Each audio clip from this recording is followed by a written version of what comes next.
মাটি থেকে কয়েক শত ফুট উপরে এক ছোট বিমান থেকে লাফিয়ে পড়লেন এক অভূতপূর্ব স্কাই ডাইভিং এক্সপেরিমেন্টের জন্য। তার নাম পিটার সালসম্যান। এই দুঃসাহসিক স্কাই ডাইভার সাধারণ প্যারাশুট বা উইং শুট ফ্লাইট করেছেন এমন নয়, কারণ তিনি লাফ দিয়ে নিচে নামেননি, বরং বাতাসের শক্তি ব্যবহার করে এক বিশেষ স্যুট বা ডানা দিয়ে উপরের দিকে উঠেছেন।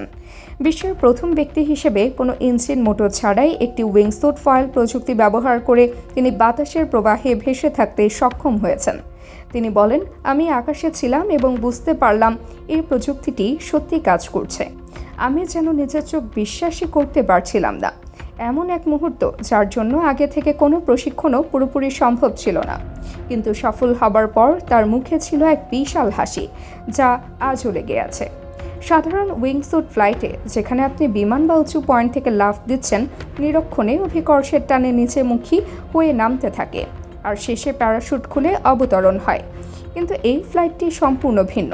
তিনি তার বিশেষ স্যুট বা ডানা ব্যবহার করে বাতাসের গতির সঙ্গে তাল মিলিয়ে শুধু ভেসে থাকলেন না, নিজের উচ্চতাও বাড়ালেন।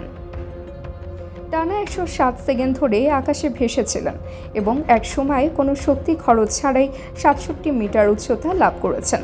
অতিরিক্ত তথ্য অনুযায়ী সালসম্যান একটি সাধারণ উইংস্যুটে যেখানে এক সময় ধরে হয় আইরোপ্লস উচ্চতা হারানো, সেখানে এই মিশনে মাত্র 200 মিটারেরও কম উচ্চতা হারিয়েছেন। অর্থাৎ চলছিল বিমানের শূন্য স্থানে ভেসে থাকার উঠানের এক নতুন অধ্যায়। তিনি এমন এক সময় 160 ডিগ্রি বাঁক নিয়েছেন এবং উচ্চতা বা গতি কোনোটাই তাকে বিপদে ফেলেনি। এই সাফল্য শুধুই সাহসিকতা নয়, এটা প্রযুক্তি ও বিমানের ন্যায় ছাঁচ পড়া ডিজাইনের মিলনে সম্ভব হয়েছে।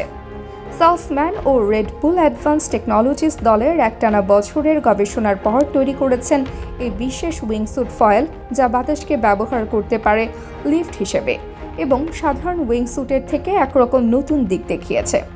এই ফ্লাইট শুধু একটি রেকর্ড নয়, এটা মানব উড়ানের সীমাকে এক ধাপ এগিয়ে নিয়ে গেছে।